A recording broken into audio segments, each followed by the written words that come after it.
We're here with children's author Paul McCartney, author of Hey Grandude.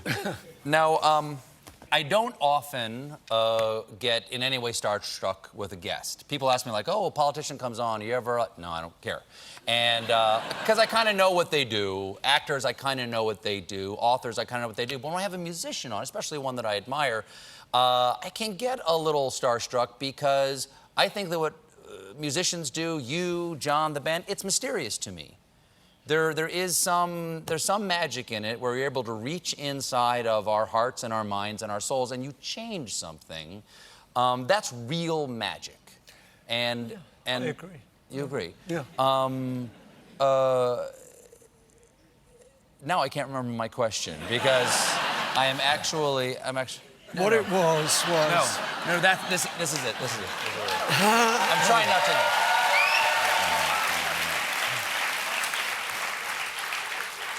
Real So magic, you mean something. It's in some ways it's a little bit difficult to talk to Paul McCartney because you're Paul McCartney. You know, even though you're just a lovely guy. You're just a guy, right? You know, the thing is, I am still that little kid that grew up in Liverpool. Okay, I got really famous, but in here, I'm still that little kid. So I'm amazed at like the audience reaction and stuff, and because it's like I still don't believe it. You know, and the way I think, just like when I'm at home, yes. I'm just slobbing out watching television. like anyone. So it's kind of him and me. Me is me, that was always in this body, and the body's just grown up. Sure. The guy behind the eyeballs. Yeah. And then him is that famous guy. Wow. He's very famous. I've heard he's very famous.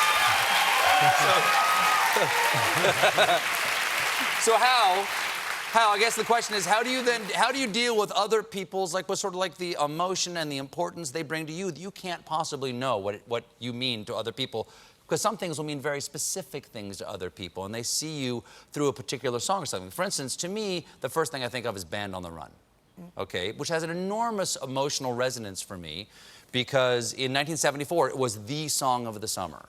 And in some ways, that summer was like the last happy summer for me, because my father and two of my brothers died in September of 1974. So that song is emblematic of an entire innocent time for me.